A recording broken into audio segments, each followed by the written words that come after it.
Alice and the Clockwork Clouds. Alice was a girl whose heart hummed with questions. She wasn't happy just knowing what things were. She always needed to know how and why. One sunny afternoon, while investigating the very old grandfather clock in the attic, she noticed the pendulum wasn't swinging straight. It was swinging sideways into a shimmer of blue light. Curiosity was Alice's favorite kind of gravity, and she simply tumbled through. Instead of hitting the floor, she landed softly on something like cool sponge sugar. When she looked up, the air was filled with immense, slow-turning brass gears, and the ground was a floating island of creamy pastel clouds. "Hello, you must be a visitor," chirped a small, quick voice. Alice looked down and saw a tiny, gleaming brass gear, no bigger than her hand, rolling busily in a perfect circle. "Welcome to the Clockwork Clouds. I am Rotor, and I help keep things turning." Rotor explained that in this strange place, everything worked on dream energy. "The more creative and curious people are," he said, zipping around her foot, "the faster the great clock ticks and the stronger our cloud islands float. If the clock slows down, the clouds droop." "We must go to the highest cloud," Alice declared, already eager for the journey. Rotor pointed with a small, stiff spoke. "See that gap? We need a dream cloud bridge to cross.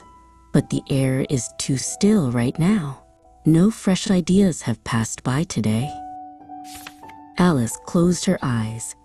She thought of a leaping tiger, a submarine shaped like a strawberry, and a dragon that sneezed glitter. When she opened them, the gap was spanned by a shimmering, translucent bridge of pastel light, solid enough to walk on.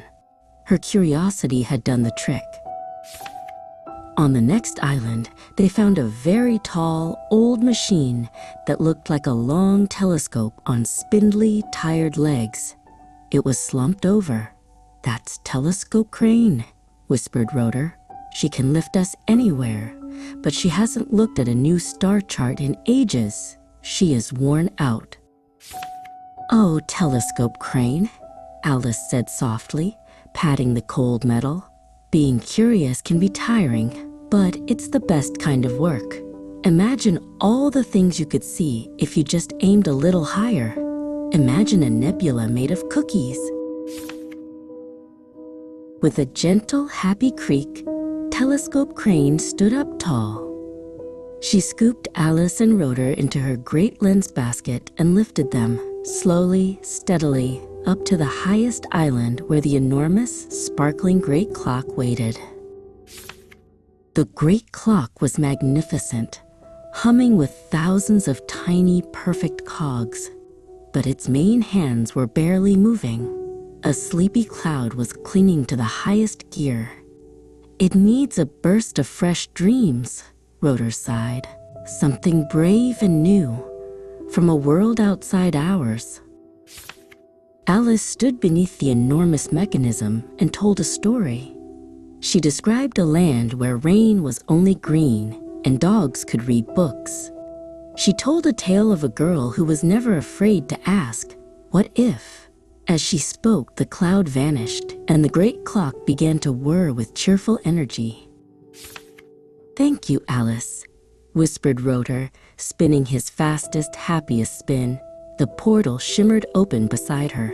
Alice waved goodbye to her friends, holding the memory of this bright world close. She tumbled back home, knowing that the most important magic of all was a brave, curious heart.